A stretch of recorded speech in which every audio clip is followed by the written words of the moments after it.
Pollen agro minerals private limited, संशोधन, गुणवत्ता, सेवा के साथ हमारा लक्ष्य समृद्ध भारत। दुविधाएं है, सारी चीजों की दुविधाएं है। इसके रीजन भी है कि आज तक जितने भी मीटिंग में कंपनी के लोग आए तो उन्होंने अपनी ही प्रोडक्ट का कुछ बोलबाला किया, ये अच्छा है, ये गलत है, ये बेस्ट है, ये और बेस्ट है। और अभी एक ऐसा समय आया है कि किसान भी खाद डाल के कुछ नई चीजें कर करके थक चुका है। कितना हर एक को कितना सुने और कौन सी दवाई डाले, कितनी डाले कि जो पैसे मिले उतना तो डाल सकते हैं, उससे भी ज्यादा कितना डाले, आज एक बड़ी समस्या है। और ये रियलिटी है कि वास्तवता है कि किसानों के आज की स्थिति में देखा जाए तो किसानों को मिलने वाली बेसिक चीजें यानी फर्टिलाइजर डालने की भी मन से इच्छा नहीं है, उतनी इच्छा या उतनी अवस्थाएं नहीं बची। ऐसी स्थिति आज आके खड़ी है कि फसलों के दाम वही के वही है। सालों दर साल फर्टिलाइजर के भाव बढ़ रहे हैं, मजदूरों के भाव बढ़ रहे हैं, डीजल ट्रैक्टर वगैरह सुविधाओं के भाव बढ़ रहे हैं, सब चीजें बढ़ती है, लेकिन हमारे जो रेट है उस लेवल में बढ़ नहीं रहे हैं। इसीलिए आज पूरे दुनिया भर में हमारी मेन कंपनी जो है वो एक्सपोर्ट करती है और केले में हम इंडिया के गिने चुने पहले 2 एक्सपोर्टर में हमारा नाम आता है। और मेजर हम महाराष्ट्र से एक्सपोर्ट करते हैं, एमपी से थोड़ा करते हैं, आपके गुजरात के जो बाउंड्री वाले एरिया है वहां से भी हमारा एक्सपोर्ट हर साल चलता है। और पिछले 18 साल का एक्सपोर्ट है, उसमें 7 साल तो हम लीड करते हैं। इसके कारण हम देखते हैं, साथ ही 2017 से मैं आईसीआर में नियुक्त हुआ हूँ, तो वहाँ भी मुझे पूरे भारत के यूनिवर्सिटी और उनका नेतृत्व करते समय एग्रीकल्चर डिपार्टमेंट का, एजुकेशन डिपार्टमेंट में एक्रीडेशन का काम है, तो वहाँ भी मुझे अच्छा लगता है कि कुछ नया खोज जो आज तक दुनिया में हुआ है, अपने देश में हुआ है, उसको थोड़ा समझे, हमारे किसानों की जो प्रॉब्लम है वहाँ तक पहुँचा है, उसको और कुछ नया किया जा सकता है कि वो भी देखा जाए। तो इससे सारी जो चीज़ें 2017 से ज़्यादा जितना सीखने को मिला वो आपके सामने रखने का मैं प्रयास करूँगा। मैं बिलोंग करता हूँ पश्चिम महाराष्ट्र से, जहाँ पे गन्ना एक हमारा मेजर क्रॉप है, मेन क्रॉप है, हमारी मेन फसल ही शिरडी है। और हम आराम से 60-70 टन, 90 टन, 100 टन, ये हमारे लिए अभी कॉमन वर्ड है। इसका रीजन है कि हमने समय में कुछ चीज़ों को अडॉप्ट किया, कुछ चीज़ें ली और कुछ चीज़ें हमने जो पुरानी थी उसको छोड़ भी दिया। तो मेरे बेसिक आपको सवाल है, नया कुछ देने का मेरा प्रयास नहीं रहेगा। आपकी जो समस्याएं है, आपकी दिक्कतें हैं, आपकी अपेक्षाएं हैं, उसको आप अगर सामने रखेंगे तो उसके ऊपर चर्चा करना ही आज की मीटिंग का मेन उद्देश्य होगा, स्वार्थ होगा। क्योंकि मैं मेरा कुछ बताऊं और जो आपके काम में, खेत में कुछ काम में नहीं आए तो उसका कोई मतलब नहीं, वो फिर पाठशाला होगी। और सीखने की अभी इच्छा नहीं है, अभी इम्प्लीमेंटेशन करने की, काम में आने वाली चीजें की आज अपने लिए जरूरत है। और वही चीजों पे हम अगर फोकस करें तो अपने लिए अच्छा है। तो बेसिक में 5 मिनट में जो शिरडी है उसका मैं आपके सामने अबाउट एरिया, उसके जो इंफॉर्मेशन है वो रखता हूँ और फिर हम आगे बढ़ते हैं। गन्ना जो होता है, गन्ना बेसिकली ये नोड बेस्ड क्रॉप है। फसलें अलग अलग है, चीकू है, नारियल है, पेरू है, शिरडी है, उसके साथ ही आपका केला है, साग सब्जी भी है। हर पिक, हर फसल अपने आप में एक अपनी फिजियोलॉजिकल स्ट्रक्चर लेके आई है। फिजियोलॉजिकल यानी शरीर की अलग अलग रचनाएं लेके आई है।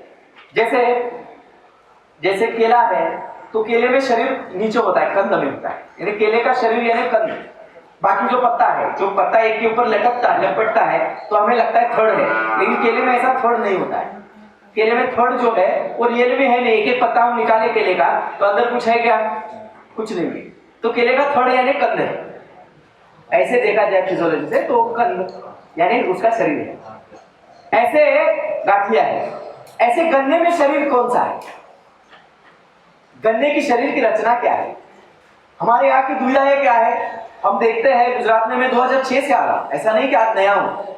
डूंगरा है, कामरेज का अगल बगल का सारा एरिया मैंने काम किया है, लेकिन पूरे भारत में काम करने की वजह से साल में एक आध बार आता हूँ। तो कुछ किसान हमारे संपर्क में, ज्यादा बार हमें आने का मौका नहीं मिलता है, लेकिन प्रयास रहता है। तो आज भी हम 4 दिन के लिए आए, कुछ किसानों को सीखने को हमें मिले, किसानों से हमारे जो पास जितना भी है वो आपको देने का प्रयास हमारा रहेगा। हम गन्ने में देखें तो गन्ना नोड बेस्ड क्रॉप है। नोड यानी 2 जॉइंट के बीच का जो पोर्शन होता है, जहां जहां ज्वाइंट होते हैं उसको नोड बोला जाता है। आप समझ रहे हैं? केले को कोई ज्वाइंट दिखता है क्या? चीकू को कोई ज्वाइंट है क्या? नहीं है। लेकिन गन्ने में हर एक कांडी के बीच बीच में ज्वाइंट है, इसलिए उसको नोड बेस्ड क्रॉप बोलते हैं। नोड बेस्ड क्रॉप होने से हर कांडी, गन्ने की हर कांडी पैदा भी होती है, उसका पोषण भी होता है, उसकी मैच्योरिटी भी आती है और उसका प्योर रियल मैच्योरिटी भी आता है, फिर नई कांडी का पैदावार भी होता है। यानी गन्ना अपने आप में गन्ने की फसल को हम देखेंगे तो गन्ना अपने आप में हर कांडी पे पोषने वाला फसल है, हर कांडी में। आप गन्ने की नीचे वाली कांडी खा के देखिए, 8वें महीने में वो मीठी लगेगी, तो उसी समय में आप ऊपर वाली कांडी को तोड़ के खाने का प्रयास करिए, वो फीकी लगेगी। लगेगी कि नहीं लगेगी? हर एक कांडी का उम्र अलग है। हर कांडी के अंदर यानी हर स्टेम के अंदर बनने वाली चीजों का दायरा अलग है। एक कांडी में ग्लूकोज बन रहा है, दूसरे कांडी में फ्रुक्टोज बन रहा है, तो तीसरी कांडी में सुक्रोज बन रहा है। एक साथ में अनेक काम चल रहे हैं। बातें समझ में आती है ना आपको? ये बेसिक चीजें हम आप समझेंगे तो गन्ना आपके लिए काफी सुंदर है और सिंपल है। नहीं तो प्रॉब्लम क्या है, गन्ना हमारे बाप दादा से हमने देखा है, पैदा हुए गन्ना देखा, ये क्या है, इसको गन्ना बोलते हैं, माताजी ने बोला, पिताजी ने बोला। लेकिन आज भी हम उसकी सही दायरे की उसकी उपज नहीं ले पाते। क्यों नहीं ले पाते? क्योंकि हमने देखा है, वो ये हो गई इंफॉर्मेशन, लेकिन पूरी तरह से उनकी जानकारी नहीं, यानी उसका नॉलेज नहीं। समझ रहे? यानी हम एक घर में रहते हैं, पैदाइशी उस घर को जानते हैं, लेकिन वैसा ही दूसरा घर बनाना है मुझे नहीं आता है, क्योंकि मैं इंजीनियर नहीं। यानी मेरे घर की मेरे को इंफॉर्मेशन है, लेकिन उसका नॉलेज नहीं है। कितनी स्टील यूज करनी है, कितनी हाइट रखनी है, यह मेरा नॉलेज नहीं है। ऐसे ही गन्ने को हमने पैदाइशी देखा है, लेकिन इसकी असल में फिजियोलॉजी यानी शरीर का शास्त्र क्या है, उसकी पैथोलॉजिकल इशू क्या है, उसकी एंटोमोलॉजी के कौन कौन सी समस्याएं हैं, उनकी न्यूट्रिशन चेन क्या है, इसके बारे में हमें कुछ पता नहीं। ये रियलिटी है। तो हम घिसे पीटे भागते भागते कहा जाते हैं नया अभी लेटेस्ट वर्जन क्या है, दुकानदार है। अभी दुकानदार के पास जाते हैं तो उनको जो सब्सिडी में मिला है यानी स्कीम में मिला है उसको वो सामने कर देते हैं। ये प्रैक्टिकल बताओ, जो स्कीम में मिला है वो उनका धर्म है, उसने शटर खोला ही पैसा कमाने के लिए, तो क्या करता है, जो स्कीम में है वो अच्छा है, नंबर 1 है, जो रियल में क्वालिटी है वो तुम क्या है, महंगा है यार, क्यों ले रहे हो, उससे तो आता है सस्ता भी और नंबर 1 का है। अरे दुनिया में ऐसा कौन सा चीज बना है जो सस्ता है और नंबर 1 है? ऐसा कोई है कि? कुछ नहीं है। नंबर 1 है और सस्ता है, ऐसा थोड़ी होता है। ये दोनों चोर इकट्ठा कभी आए? कभी नहीं। जो नंबर 1 है उसकी प्रोडक्शन में, उसकी उपज में पैसा ज्यादा ही लगना है, तो महंगा ही होना है प्रैक्टिकल पे। बात सही है कि गलत है?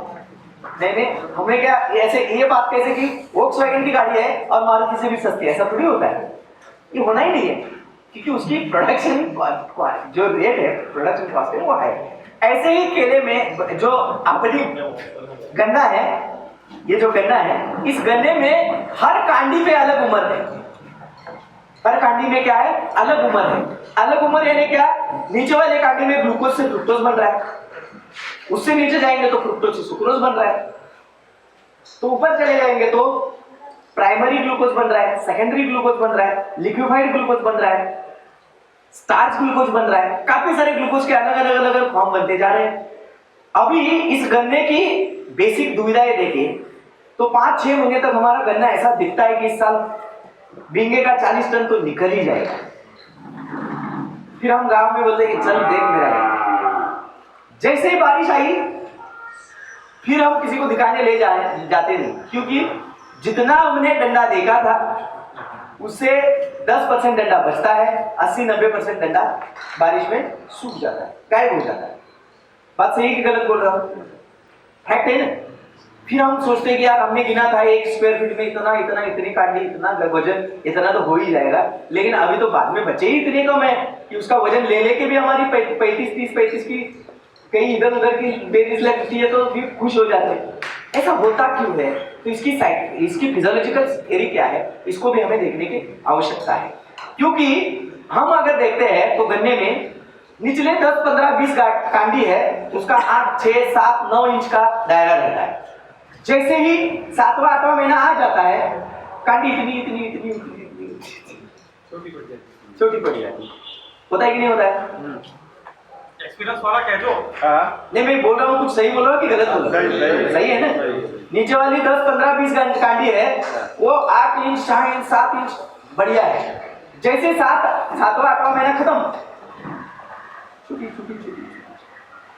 फिर पूछना नहीं कितनी कांडी का गन्ना है, कांडी गिन के थक जाते, इतनी कांडी होती है। ऐसा क्यों होता है? क्योंकि इसकी फिजियोलॉजी क्या बताती है, अगर कांडी में न्यूट्रिशन फ्लो कम है तो डिलीवरी जल्दी हो जाती है। आपको ध्यान देना है इस खेत में जाने के बाद। जब गन्ना आपको समझाता है, सिखाता है, आपको बताता है कि न्यूट्रिशन फ्लो सही है कि गलत है। अगर एक गन्ने की कांडी की डिलीवरी 18 दिन में होती है, कितने दिन में? 18 दिन में। 18 दिन में अगर गन्ने की कांडी की डिलीवरी हुई तो सबसे बेस्ट। वो गन्ने की एक कांडी भी आपको 350 से 400 ग्राम तक आती है। कितने दिन में आनी चाहिए? 18 दिन में आनी चाहिए। वो कब तक आती है? आपने बेसन का मेन डोज डालने के बाद 2-2.5 महीने तक चलती है। फिर वो कांडी 18 दिन में एक कांडी डालेगी, लेकिन डालेगी इतनी बढ़िया। समझ में आ रहा है आपको? क्योंकि उसका जितना पोषण उसको मिल रहा है, न्यूट्रिशन चेन उसकी चालू है, उतनी वो स्टोरेज करती है, उतनी वो लंबाई में खींचती है, उतना उसके अंदर फाइब्रिक वैल्यू बढ़ाती है। और न्यूट्रिशन फ्लो कम हो गया तो देखती है, मिला के नहीं मिला, चलो दूसरी कांडी को पैदा करो, मिला के नहीं मिला तो तीसरी कांडी को पैदा करो, मिला के नहीं मिला चौथी कांडी को पैदा करो। फिर इतनी 5-6 दिन में एक कांडी आती है, लेकिन आंडी कितनी है? समझ में आ रहा है? तो ये हमें दिखना है, हमें समझना है कि भाई हमारे खेत में जाने के बाद हमारी कितने दिन में डिलीवरी कर रही है। तो 18 दिन में कर रही थी, वो अगर 12 दिन में आ गई तो समझाती है कि न्यूट्रिशन फ्लो जो है कट चुका है, स्टोरेज खत्म हो चुका है बॉडी का, आपको फीड करना है।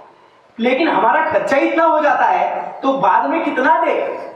2-3 डोज डाल के भी हम थक जाते हैं। जितना हमें मिलना है उतना तो हम ऑलरेडी पहले दे चुके होते हैं, तो उससे ज्यादा देने की हमारी हिम्मत नहीं होती है। तो हमने लास्ट में सीखा क्या?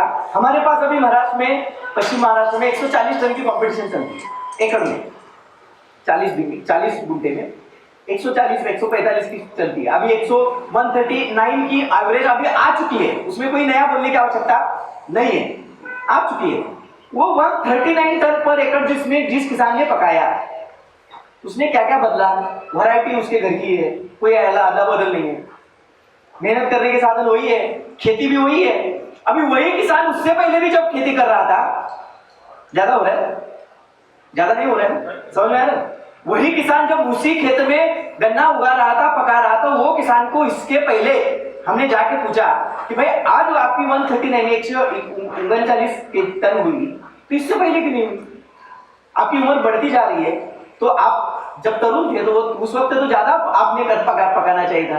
आज तो अभी उम्र हो रही है तो उल्टा कैसे हो रहा है? तो उन्होंने बोला कि हमें ये पता नहीं था। तो एक बात जो निकल के आएगी, जो समझने जैसी आपको है, और वो बात है कि हमारी जो न्यूट्रिशन चेन मैनेजमेंट है वो सबसे बड़ी गंदी और गलत चीज है। यानी 3 डोज खत्म करो और शांति, और शांति का तो इधर पूरा अभी है गुजरात है। शांति की यहाँ कोई कमी नहीं है ना? दोपहर 12 से 4 बजे तक तो शांति ही शांति होती है, बात सही है। और ये शांति की वजह से हम बाद में ऑब्जर्वेशन ही नहीं करते। तो वहां पे वो किसानों ने, जिन किसानों ने जो 130 टन, 120 टन, 122 टन, 140, इन सभी किसानों को मिलने के बाद समझ में आया कि वो किसान, एक तो सबसे पहला चेंज हुआ वो ड्रिप में शिफ्ट हो गए, सबसे बड़ी चेंजेस। दूसरी चेंजेस क्या हुई? तो वो ड्रिप में चेंजेस होते होते उन्होंने हार्ड फर्टिलाइजर ड्रिप सॉइल से पहला 2 डोज डाला, उसके बाद कुछ नहीं डाला। लेकिन गन्ने की कटिंग होते समय तक, आखिरी समय तक उन्होंने न्यूट्रिशन मैनेजमेंट किया है, हर हफ्ते फर्टिलाइजर ड्रिप से छोड़ा बस। तो आखिर की कांडी भी उनकी 4 से 6 इंच के ऊपर है। तो गन्ना 70-72 कंडी का गन्ना, और खड़ा होने के लिए यहां से गिरा है, वहां से बाहर निकलता है, तो जाके 140, 139 टन का वहां पे अचीवमेंट हुआ। तो क्या हुआ? फर्टिलाइजर बढ़ाए क्या? नहीं, वही फर्टिलाइजर उतने ही दिए, उसके किस्ते बनाए, उसको डिवाइड किया, उसको स्प्लिट करके दिया, क्योंकि उस वक्त जो सही था वो उन्होंने लिखा। बात सही कि नहीं? अभी वो वक्त में विष्णु पुष्पक विमान से भाग गया। अरे पुष्पक विमान कैसे बना ये पता नहीं, और विमान खोजने हम चले, उसका क्या फायदा है कुछ फायदा? ज्ञानेश्वर महाराज ने भिंत चलाई, वॉल चलाई, हम चला सकते हैं क्या? तो वो ऐसा साइंस हमारे खोज से परे है, उसमें सोच के करे क्या? तो इस वक्त में हमारे पास समझने जैसी बात थी। उस वक्त गन्ना जो था, गन्ने ने सभी फसलें थी वो खुले पानी पे थी। किसे थी? फ्लड इरिगेशन पे थी। और फ्लड इरिगेशन होने की वजह से उनके पास ऑप्शन ही नहीं थे खाद डालने के।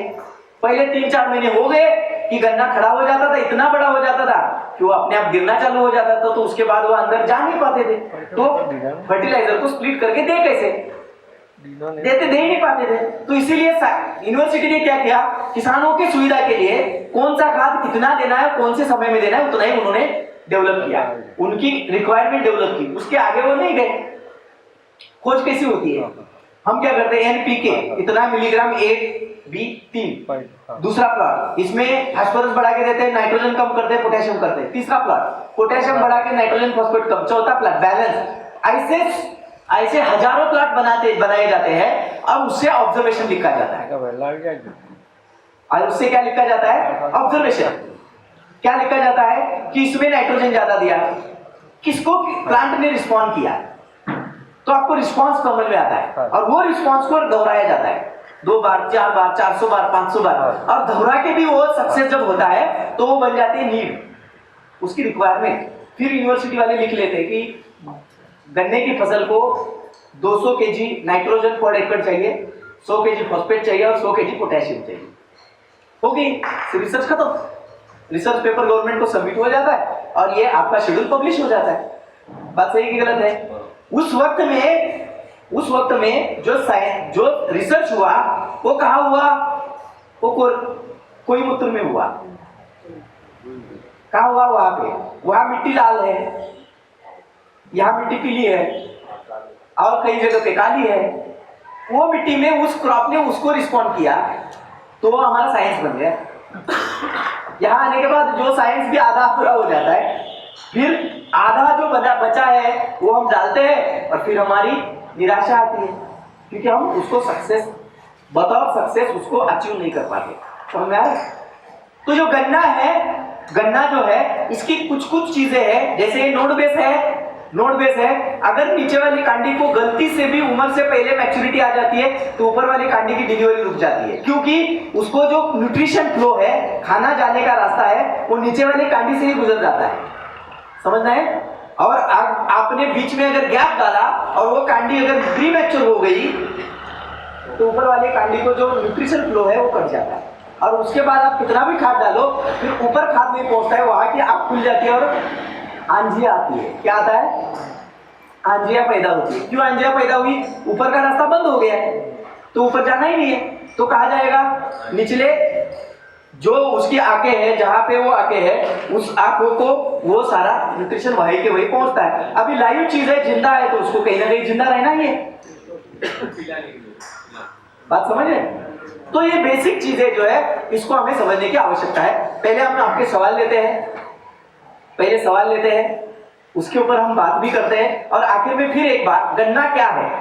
जिसको आपने देखा है वो गन्ना नहीं है। रियलिटी में गन्ना और कुछ अलग चीज है, जिस नजर से आपने कभी गन्ने को देखा ही नहीं। समझ में आ रहा है? जैसे हम कुछ चीजें बोलते हैं ना कि हम कुछ देखने जाते हैं, सजाने वाली चीज को देखा है और वो सजाने वाली चीज अपनी होती ही नहीं, वो पब्लिक प्रॉपर्टी है, प्रैक्टिकल है ना। तो इस चीज से हम दुखी रहते हैं, पूरी जिंदगी दुखी रहते हैं। इससे अच्छा हमें देखना क्या, वो नजर से देखो कि जो नजर आपके जीवन तक अंत तक काम में आए। वो क्या है? आपकी रिक्वायरमेंट क्या है, आपकी घर की रिक्वायरमेंट क्या है, आपके साथ चलने की रिक्वायरमेंट क्या है, ये सारी चीज गुण सूत्र में आती है। तो गुण क्या है उसके, रंग रूप से भी परे है, तो उसको हम कभी देखते ही नहीं है। ऐसे ही हम हर एक चीज को एक सिंगल विंडो में देखते हैं, उसको मल्टी डायमेंशनल देखना चाहिए। तो हमें उसके बाकी वाले अंग जितने हैं वहां पे कहीं हमारा ध्यान गए नहीं, और वो जब सॉल्यूशन में आते हैं तो अपने आप वही चीज हमारी ताकत बन जाती है। समझ में आता है? ज्यादा हो रहा है नहीं? तो आपके गन्ने में क्या आपकी दुविधाएं हैं उसके ऊपर थोड़ा सा फोकस डालते हैं, फिर हमारी मेन स्टोरी पे आते हैं। प्लीज पहले सबसे पहला मेरा सवाल ये है, बुरा में मानना है, सब किसान है क्या? सब किसान। सब क्या करते हैं किसान, यानी क्या, किसान का रोल क्या है, एग्रीकल्चर डेवलप करना और प्रोडक्ट क्या करते हैं, डेवलपमेंट में क्या करते हैं अपने पास? अभी आपने बोला नहीं, मैं वही पूछ रहा हूँ, पूछने जा रहा हूँ। अपना खेत हम अपनी खेत के, देखिए इनका अभी खेती का दुकान है, बराबर है कि नहीं है? तो इनके खेती के दुकान में जाने के बाद आपको दो चीजें नहीं दिखेगी हर एक बिजनेस में। एक चीज दिखती है, क्या दिखता है कि उनका अकाउंट डिपार्टमेंट होगा ही होगा। कोई बिजनेस बिना अकाउंट डिपार्टमेंट का है क्या? नहीं। कोई बिजनेस, अब पान पट्टी भी होगी तो उसकी एक डायरी होती है, घिसने वाले के पास भी एक डायरी होती है, किसका कितना आना बाकी है, दिखता है कि नहीं दिखता है? हमने ऐसे क्या नोट किया कि मुझे इस साल गन्ने में ये चेंजेस दिखा, मुझे इस साल गन्ने में ये चेंजेस दिखा, 3 महीने में मेरा गन्ना पिछले साल ये था। वो का डाउन हुआ था।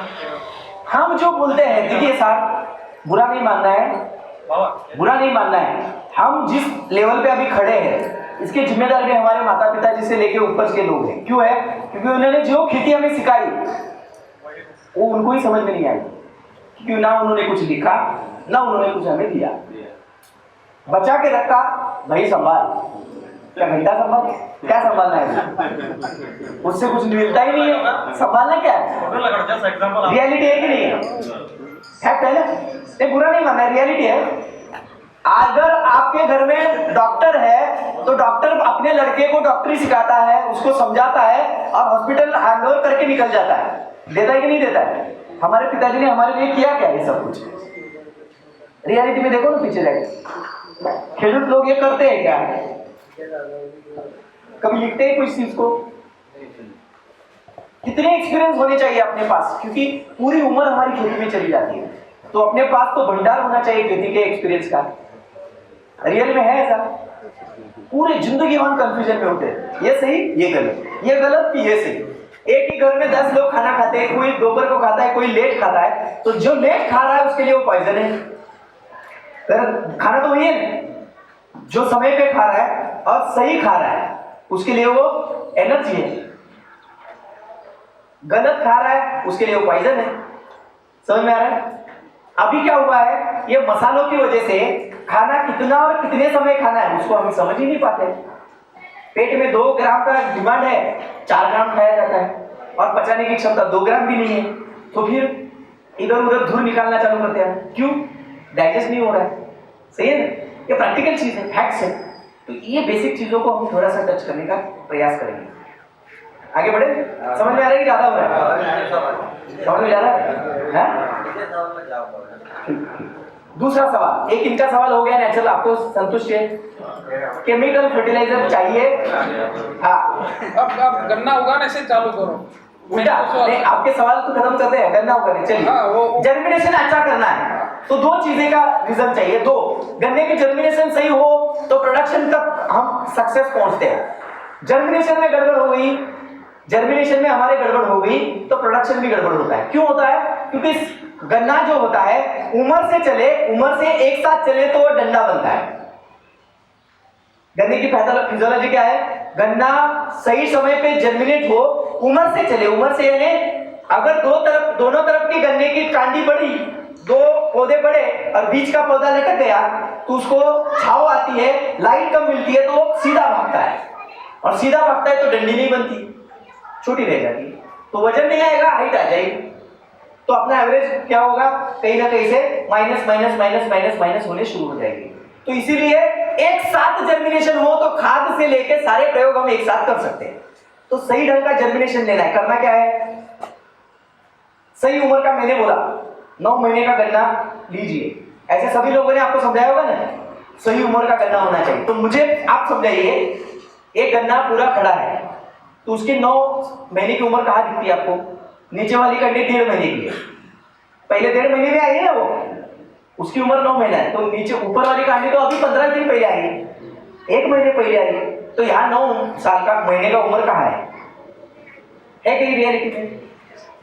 देखा आपने कभी सोचा इसमें कि मैंने मेरे जैसे साइंटिस्ट लोग क्या बोलते हैं, गन्ना सही ढंग का, क्वालिटी का, अच्छा उगने के लिए 9 महीने का ही चाहिए, लेकिन उसकी उम्र तो गिना के देखो कि कहाँ 9 है, कहाँ 7 है, कहाँ 6 है, उसके हर नोड में उम्र अलग है,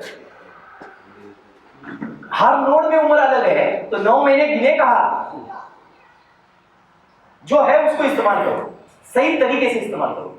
सही तरीका क्या है? जहां तक उसकी आंखें खुली है, बड़ी हुई है, वहां तक का गन्ना अवॉइड कर दो, और जहां तक कि ऊपर की कांडी की आंखें पूरी तरह से सोई है उसको भी अवॉइड करो। जो बाहर आके खड़ी है, बड़ी नहीं हुई है, उतने सारे आंखों का गन्ना आप लीजिए, उसकी उम्र जो होती है वो नेक्स्ट जनरेशन ग्रोथ के लिए तैयार उम्र उसको बोली जाती है। आप रिसर्च सेंटर चले जाओगे तो प्रोडक्ट बिल्डिंग जिसको चेन में यूज करते हैं, तो करते कहां से? नीचे वाले जितने भी आंखें बड़े होके बाहर आई है, पूरी तरह से बाहर आई है, उसको अवॉइड करो। और जो आंखें अंदर खुली नहीं है, पूरी चिपकी हुई है, उसको भी अवॉइड करो। बीच वाली जितनी कांडी बचती है वो सारी ले लो, किसी भी उम्र का करना, कोई आपत्ति नहीं। समझ में आ रहा है? रियलिटी है कि नहीं है? ये दिमाग नहीं दौड़ाना है कि मेरे 12 महीने का है, मेरा 10 महीने का है। वो आपको समझाएगा 10 है तो नीचे वाली 5 कांडी अवॉइड हो जाएगी। मतलब मिडल कर ले, मिडल यानी वही नहीं बोल सकते, नीचे वाला थोड़ा बहुत जाता है बेस्ट हर एक में, लेकिन वही जाए जिसकी आंखें बाहर आई है वो काम का नहीं है।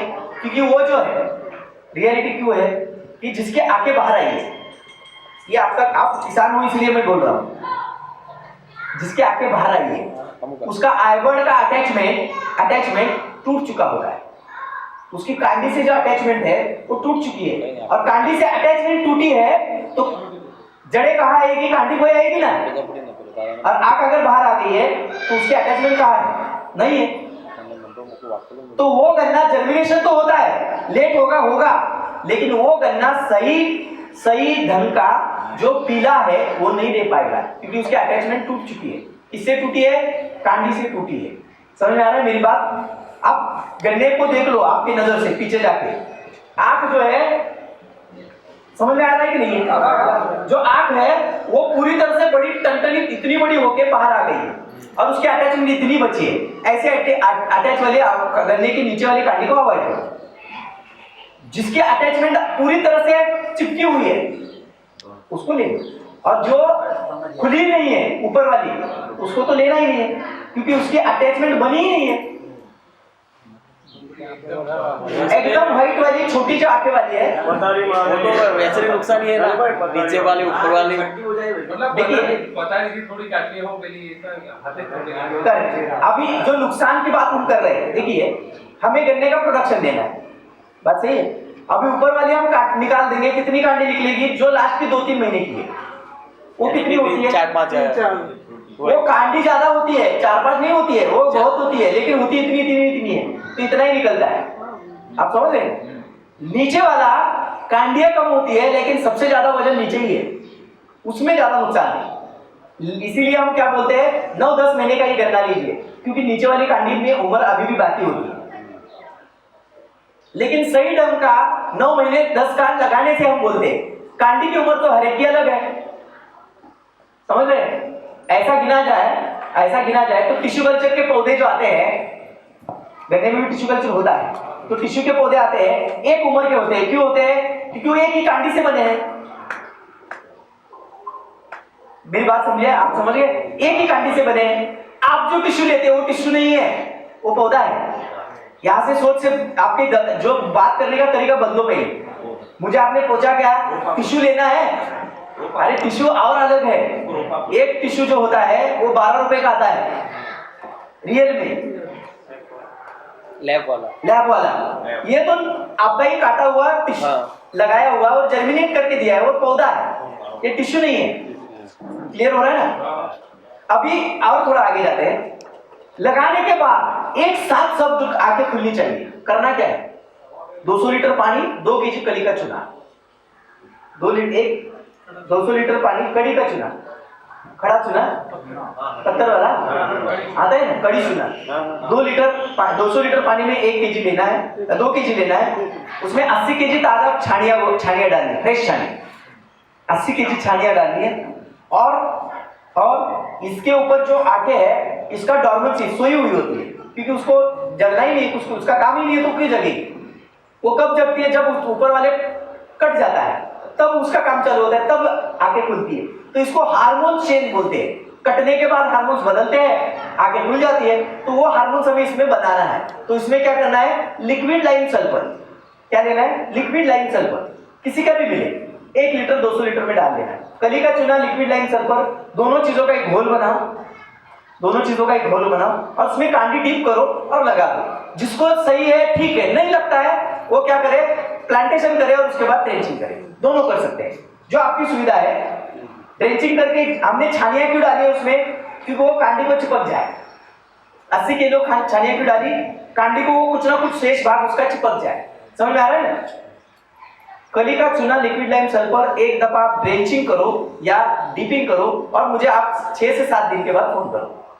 बुढ़ी से बुढ़ी आग, जवान से जवान आग, एक साथ 7 दिन में सब खुल जाएगा, कोई पीछे नहीं।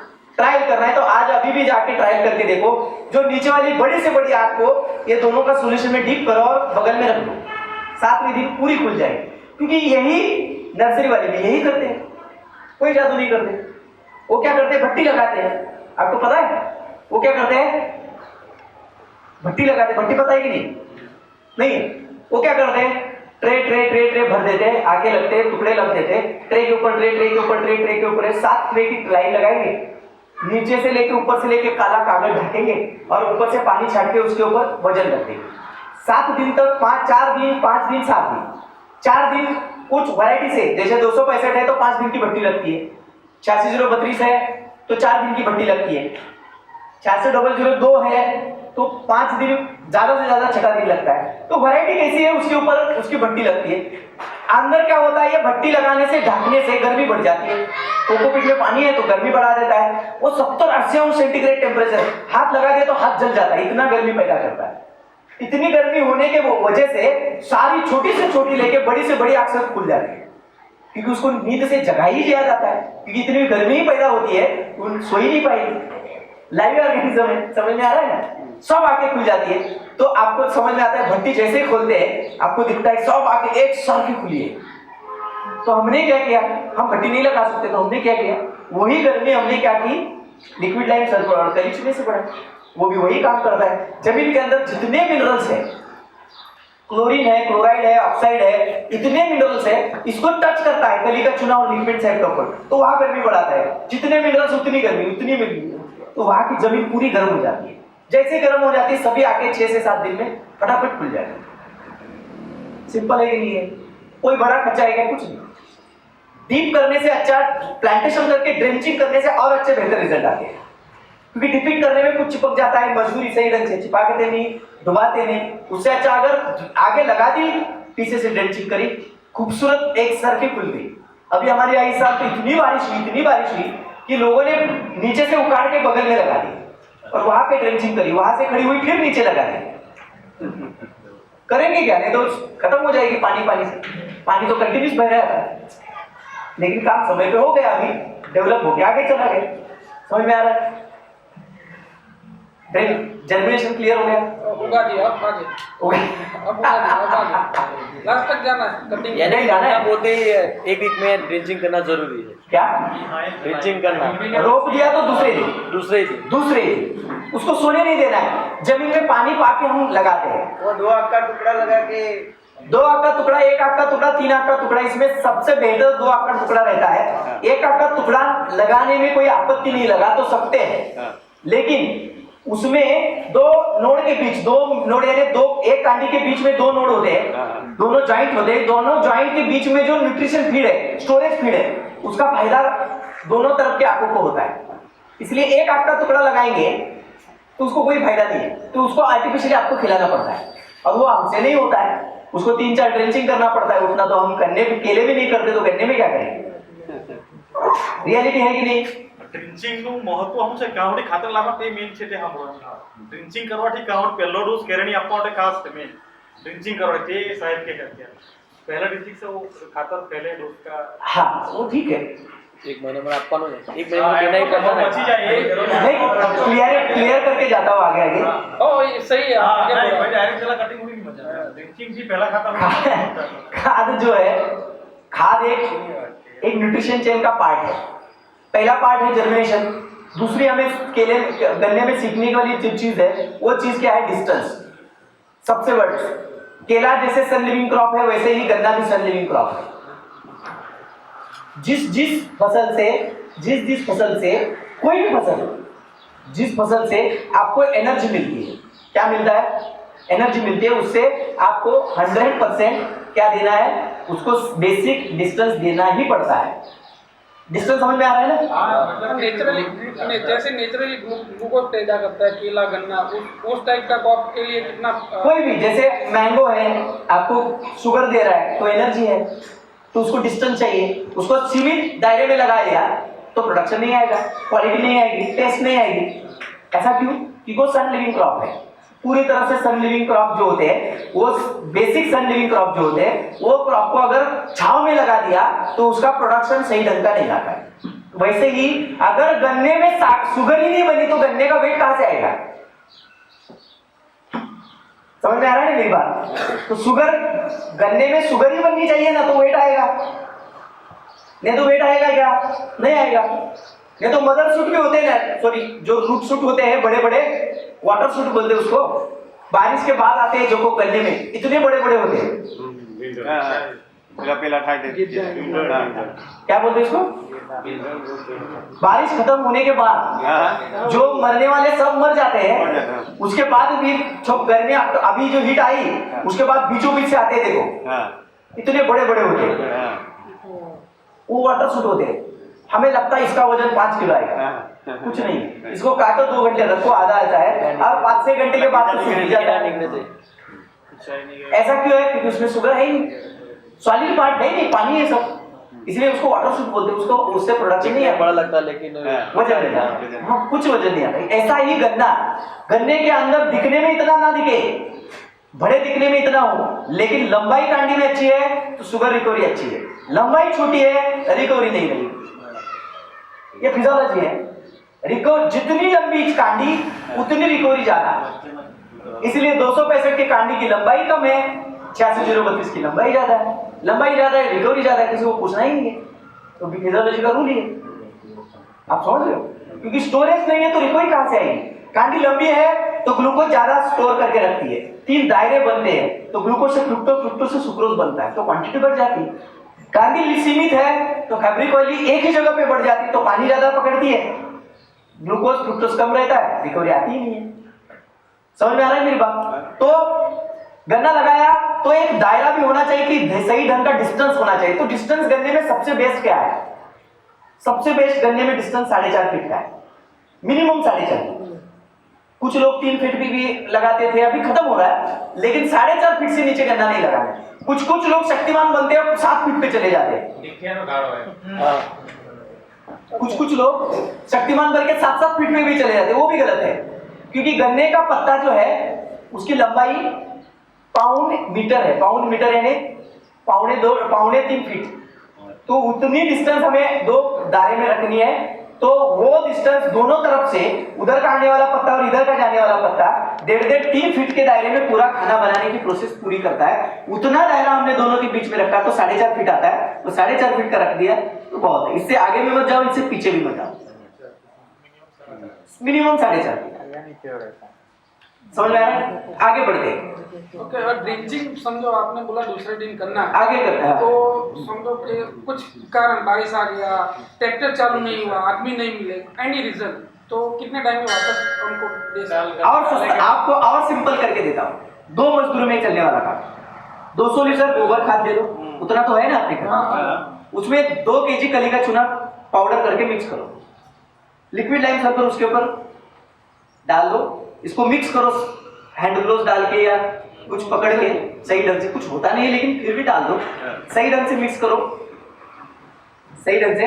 इसमें चाहिए तो आपको फिरोडान डाल सकते हो, अगर डाला नहीं है पहले तो 3 kg 4 kg फिरोडान डालिए। इसको सही ढंग का मिक्स करके, जैसे आपने जो प्लांटेशन करते समय लगा दिया है, अभी प्लांटेशन पूरा हो गया, आधे खेतों में जब खेत में कादू होता है ना, कादू होते हैं ना, पानी है थोड़ा थोड़ा भेज वालू, उसी में बीच में डाल के आओ, खत्म हो गया आपकी ड्रिंचिंग। तो सिंपल है, उसको पीछे से फैलाओ, पानी रुकने के बाद पानी जैसे रुक जाता है कादू में डालना है। कादू शब्द को नहीं बोलना है, आपका गुजराती शब्द है कादू, हम भेज बोलते हैं, आपको कादू, आप आपकी भाषा में कादू बोलते हैं, बराबर। इस कादू में इस चीज को डालना है, खत्म होगी बात। तो जैसे कादू क्या करता है, इस बायोमास में जाएगा, पानी बायोमास खींच लेगा, बायोमास पानी जैसे खींचेगा उसमें चूना और बाकी वाली चीजें डाइल्यूट होगी, लिक्विड डाइल्यूट करो, नीचे उतर जाएगी कांडी की तरफ, हो गया अपना काम। इतना तो कर सकते हैं, ये सिंपल है कि नहीं? સિમ્પલ ટેસ્ટિંગ આ એકદમ આમ ફૂગ નહીં લાગે પણ મૂળમાં એના માટે नहीं वो फूक की बात अलग है। इससे क्या होता है, कली का चूना और लिक्विड लाइम सल्फर जमीन को गर्म करता है, और इतना गर्म करता है कि 6-7 दिन तक जितना मॉइस्चर मिलता है उतना गरम गरम गरम गरम होता रहेगा, तो आके सारी खुल जाती है। ठीक है, ये गन्ने के लिए हुआ। और चूना डाला तो कोई अलग क्रॉप बनाई, उसके बाद तो चूना इफेक्ट नहीं, चूना जो होता है वो कैल्शियम ऑक्साइड होता है, और आपके जमीन में चूने के पत्थर होते हैं, पथरीली जमीन, चूना कली चूना जेने क्या बोलते हैं आप उसको? नहीं कैल्शियम वाली जमीन, बढ़िया का उधर, बढ़िया काकरा, वो कैल्शियम क्लोराइड होता है, उसको क्या बोलते हैं? कैल्शियम क्लोराइड, और ये होता है कैल्शियम ऑक्साइड। ये जो चूना है, इसके बाद जब भी हम खाद डालते हैं, इसके बाद जब भी हम खाद डालते हैं तो उस खाद के साथ जो सल्फेट होते हैं, सल्फेट यानी सल्फ्यूरिक एसिड, ये सल्फेट इस चूने के साथ रिएक्शन करते हैं तो उसके कैल्शियम सल्फाइड बन के जिप्सम बनता है, हो गया जमीन सुधार, खत्म हो गया, जीरो साइड इफेक्ट। आपको टेंशन लेने की आवश्यकता नहीं, जो बताया जाएगा प्रूवन साइंस પછી પ્રોસેસ કરવાની પણ समझ आ रहा है? आगे बढ़े, डिस्टेंस समझ में आई? वैरायटी में कुछ भी बताऊं, आपको शुगर मिल जो ले जा रही है वही लगानी है, बात सही की गलत है? जैसे पौधा लगाया तो 20-25 दिन की मैच्योरिटी में फर्क आती है, लेकिन गन्ने की कोई भी वैरायटी, गन्ने की कोई भी वैरायटी अगर आज के डेट में हम देख रहे हैं, तो कोई भी आज की डेट में जितनी भी वैरायटी रिलीज हो रही है, तो रिसर्च सेंटर को स्पेशली बताया गया है कि शुगर में कोई भी वैरायटी लाएंगे तो वो मिडल मैच्योर वैरायटी ही लाएंगे, या तो लेट। प्री मैच्योर वैरायटी कोई भी, अर्ली मैच्योर वैरायटी कोई भी रिलीज ही नहीं होने दे रही, गवर्नमेंट ही रिलीज नहीं होने दे रही है, इसीलिए अभी 12 महीने के नीचे वाली कोई वैरायटी रिलीज नहीं होती है, जो भी होती है 12 महीने के बाद की वैरायटी है, ये फैक्ट है। ये क्यों है? क्योंकि शुगर मिल 9-10 महीने के पहले कटिंग नहीं कर पाती है, और फिर गन्ने का नुकसान इतना बड़ा किसानों का होता है। सर आपका कुछ सवाल है पीछे? बोलो प्लीज, कुछ सवाल है? नहीं, फिर आप अपने लिए ज्ञान है, उसमें क्या है? जो देखिए, हर एक मल्टी डायमेंशनल कोई भी चीज है, मैं देख रहा हूं तो मुझे आप दिख रहे हैं, लेकिन आपको आप नहीं दिख रहे हैं ना, ये मल्टी डायमेंशनल है। तो हर एक चीज को 10 लोग देखते हैं तो 10 एंगल भी दिखते हैं, तो और कुछ है तो बता सकते हैं। तो जर्मिनेशन के बाद ड्रिंचिंग हो गया, ड्रेंचिंग हो गया, जर्मिनेशन हो गया। जर्मिनेशन के बाद की अवस्था गन्ने में अगर देखी जाए, जर्मिनेशन के बाद की अवस्था अगर देखी जाए तो टिलरिंग अवस्था थी। कौन सी? टिलरिंग। अगर यहाँ पे टिलरिंग अवस्था कौन सी डेट में लेनी है? 38 डेज, 38 डेज से 61 डेज, 61 यानी 2 महीना, यानी लगभग 40 दिन से 60 दिन के बीच में ही टिलर खत्म होने चाहिए, वही टिलर का गन्ना बनता है। उसके बाद में आने वाले, उससे पहले आने वाले दोनों भी बारिश में सूखने वाले ही है। क्यों? क्योंकि जो पहले 60 दिन से पहले आते हैं वो डायरेक्ट पहले जो कांडे आपने लगाई है इसी आग से पैदा होते हैं। खोल के देखो, ये बेसिक साइंस है। और 60 दिन के बाद जो टिलर आते हैं वो खड़ी गन्ने की पहली जो मदर सूट है उसके ऊपर जो आग है उससे आई हुई जो फुटारा है, उससे आया हुआ फुटारा है। और वो फुटारा जैसे ही बारिश बढ़ती है, जैसे ही बारिश बढ़ेगी तो ये फुटारा तो ऊपर है, वर्चुअल है। वर्चुअल समझ में आता है ना, मेन रूट पे नहीं है, ये तो ऊपर वाली खड़ी कांडी के ऊपर आया हुआ फुटारा है, जो आपने पारे में दबाई हुई कांडी थी उसके आया हुआ फुटारा है। और ये फुटारा जैसे ही बारिश आई, खाना कम हो गया, वो मरना चालू हो जाए, सूखना चालू हो जाए। इसीलिए आपको सही ढंग के गन्ने पैदा करने हैं। 1 एकड़ में 40,000 पौधे की जरूरत है। कितने पर स्क्वायर फीट पे एक गन्ना जिंदा रह सकता है, पोषण हो सकता है, आखिर तक खड़ा रह सकता है। 1 एकड़ में उसका ही 2-2.5-3 किलो का वजन आ सकता है। ये फैक्ट है, ये शुगर फैक्ट है, इसमें कोई दौरा नहीं। लेकिन हम गलती कहां करते हैं? 3-3 बड़े खाद के डोज देते हैं, उस वक्त में हमारे पीले नहीं आते, बाद में पीले आते हैं 60 दिन के बाद। वो पिलाते खड़े गन्ने पे, वो होते हैं वर्चुअल, और उसके बाद जब बारिश पड़ती है तो वर्चुअल वाली पहले सूख जाते हैं, क्योंकि हमने लिए ही गलत। तो इसके लिए करना क्या है, इसके लिए करना क्या है, टिलरिंग मैनेजमेंट। टिलरिंग मैनेजमेंट में आपको क्या समझाती है, 40 दिन जैसे ही खत्म हुए, जो भी आपका गन्ना है उसको तोड़ दो, डायरेक्ट जमीन निकाल दो, खिसका के निकाल देना है। काटना है या खींचना है? काटो, खींचो, जो करना है करो। मेन सूट को रिमूव करो। मेन सूट जैसे रिमूव हो जाता है, उसकी जो नई आई हुई कांडी है, वो भी कांडी पैदा करने वाला ही है। वो 1.5 महीने से कांडी शुरू होती है, वो कांडी के साथ निकलता है। दोनों में साइड, टुकड़ा वाले में और पौधा वाले दोनों में। गन्ना तो एक ही है ना, टुकड़ा हो या पौधा हो। अरे गन्ना टुकड़ा लगाते हैं तो 40 दिन आते हैं, पौधा लगाते हैं, बात सही है उनकी, बात रियल है, फैक्ट है। क्योंकि पौधा जो है वो तोड़ने जाएंगे तो उकड़ जाता है। तो पौधा जब लगाते हैं तो 20 से 22 दिन के बाद उसको काट लो। पौधा लगाने के बाद जमीन से काट लो, और जब कांडी लगाते हैं तो 40 दिन के बाद जमीन से काटो, या तो उसको खींच लो। खींचना है तो क्या करना है, पूरी तरह से खिसकाना है। उससे और एक थ्योरी है, उसको पंक्चर करना। वो सही नहीं है, क्योंकि लेबर इतने होशियार नहीं होते, तो सही ढंग का पंक्चर नहीं होता है, तो वो खराब हो जाता है हफ्ते में। फुटारा भी जो आता है साइड, वो भी काट दो। नहीं कुछ नहीं, ओनली मदर। अभी जब हम मदर को काटते हैं तो मदर ट्री पैदा होती है। उसको क्या बोलते हैं, उसको बोलते हैं मदर ट्री। मदर ट्री पैदा होती है। मदर ट्री यानी एक जो आंख होती है 7 पंखुड़िया से बनती है। कितनी पंखुड़िया? 7 पंखुड़िया से एक आंख बनी होती है। उसमें से प्राइमरी पंखुड़िया यानी मदर, जब हम उसको काटते हैं तो 6 फुटारा आता है। कितना? उतना ही हमें चाहिए। अभी 4.5 फीट की डिस्टेंस है, 1.5 फीट पे हमने गन्ना लगाया, यहाँ तो 1.5 फीट पे नहीं, करेक्ट है। तो 4.5 बाई 1 फीट गिना तो 4.5 फीट हुआ। तो 1 स्क्वायर फीट में हमें गन्ने चाहिए 1, तो 1 टुकड़े से हमें गन्ना ऐसे तो चाहिए 3 ही, लेकिन हमें मिला है 6। इनफ हो गया ना। यहाँ गड़बड़ क्या है, ऐसा खेत भरा दिखना चाहिए, जैसे गेहूं है, चावल है, ऐसा भरा भरा, इतने टिलर कि अभी तो 200 टन पकेगा, ऐसा नहीं होता है। आप समझ रहे हैं? रियलिटी में आप देखिए, 1 स्क्वायर फीट में एक ही गन्ना जिंदा रह सकता है, ये उसकी कैपेसिटी है। क्योंकि उसमें जो जड़ें है वो 9 इंच की जड़ें है, उसका दायरा भी 9 इंच का है, यानी 1.5 फीट से बाहर का वो खाना भी नहीं लेता है। तो वो पैदा कितना कर सकता है? तो 1 स्क्वायर फीट में एक गन्ना। आपने पैदा कितने किए?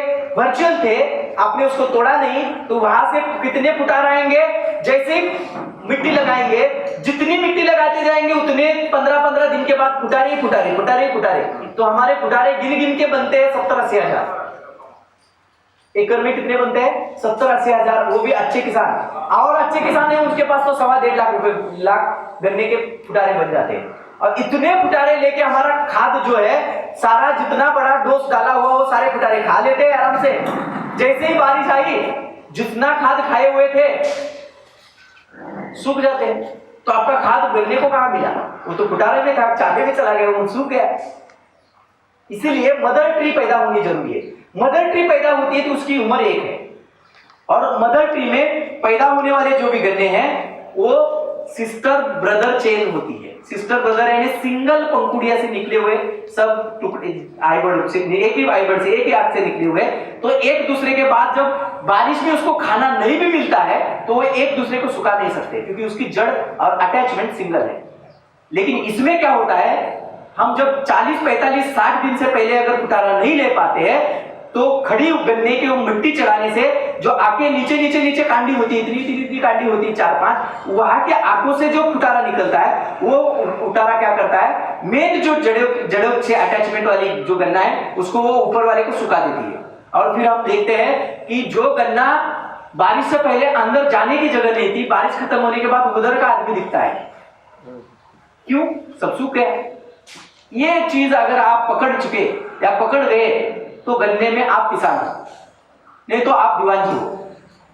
गए, किया, ये चले आए घर, तो आप किसान नहीं हो, आप तो मैनेजर हो गए। किसान वो है कि जो रास्ता दिखाए, बात गलत है क्या? उसको समझाए, मजदूरों को सिखाए। आपको तो मजदूर सिखाते हैं, साहब आपको क्या पता है, ऐसे ही लगाया जाता है। सही है कि नहीं है? तो हम कहाँ किसान हो गए, तो मैनेजर हो गए हैं? बिल कितना बना है, पैसा कितना देना, हम नहीं सिखा पा रहे क्योंकि वो मजदूर प्रैक्टिस से अपनी इजी वाली चीजें आपको आपके ऊपर थोप रहे हैं।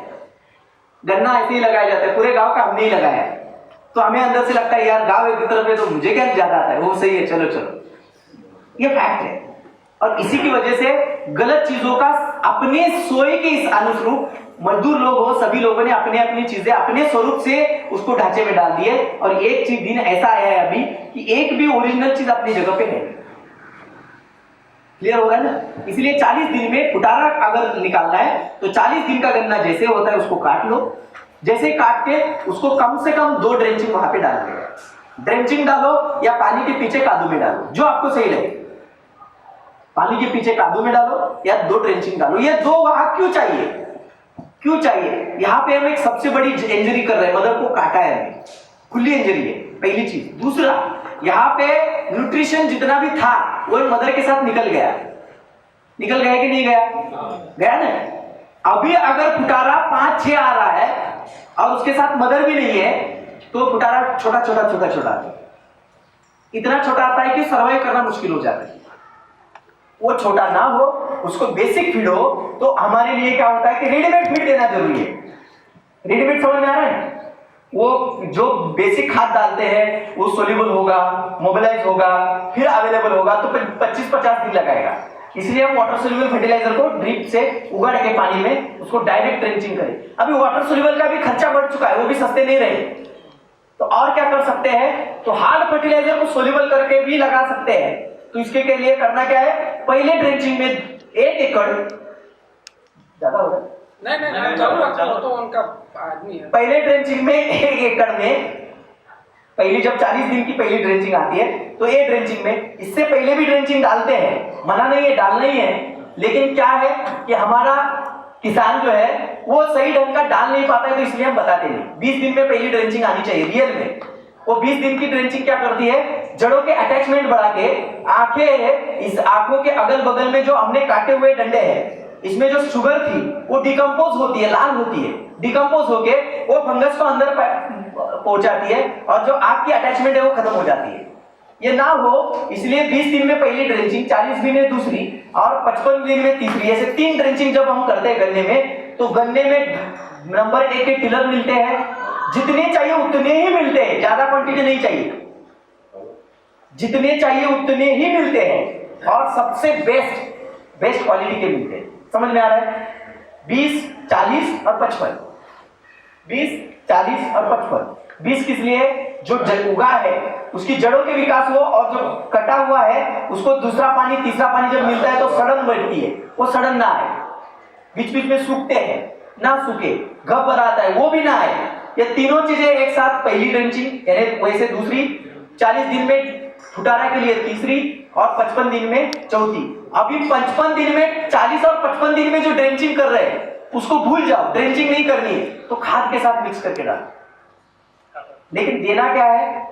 रेडी फीड उसको उधर में आपको देना है। रेडी फीड उसको भले 2 केजी दीजिए, वो रेडी फीड जैसे मिलता है, जितनी भी आंखों की पंखुड़ियां है मेल मदर की सब खुल जाती है और एक चक्कर जैसा सा राउंड सर्कल में आपकी फुटारे आते हैं। अभी पहले देखिए, आपने अगर गलती से मदर नहीं काटा है तो आपको फुटारा कैसे मिलता है? खड़ा मिलता है। ज्यादा हो रहा है? अगर आपने मदर को नहीं काटा है तो फुटारा कैसा आता है? ऐसे खड़े आते हैं, और मदर काटी है तो फुटारा ऐसे राउंड आता है, नीचे की तरफ से आता है कि नहीं आता है? फैला के आता है, सर्कल में आता है। ये क्यों है? क्योंकि पहले मूल यानी पहली आंख से वो फुटारा आता है और उसको बोलते हैं, उसको क्या बोलते हैं? Mother tree. क्या बोलते हैं उसको? Mother tree. अगर ऊपर से आया तो उसको बोलते हैं डॉटर ट्री। उसको क्या बोलते हैं? Daughter tree. डॉटर ट्री हमें चाहिए अगले साल, वो आ गया अभी से। समझ में आ रहा है? क्लियर हो रहा है? इसीलिए बेसिक मूल ड्रेंचिंग, फुटारे की सुविधा।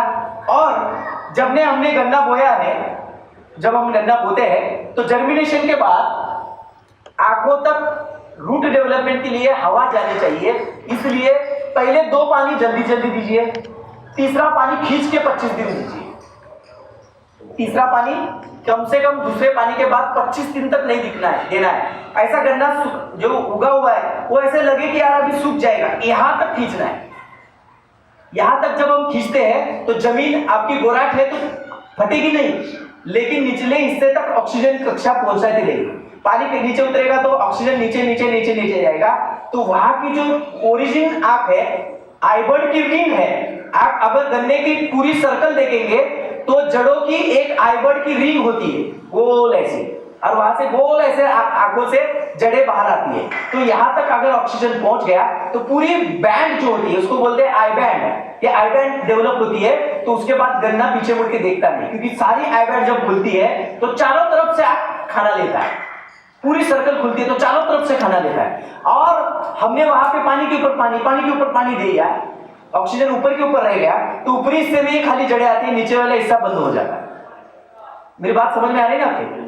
और आधे अधूरे आंखों से, जड़ों से ही गन्ना आगे बढ़ने का प्रयास करता है, चेष्टा करता है। ये दूसरी तकनीक आपको इस्तेमाल करनी है गन्ने के बेसिक प्रोडक्शन में जाने का।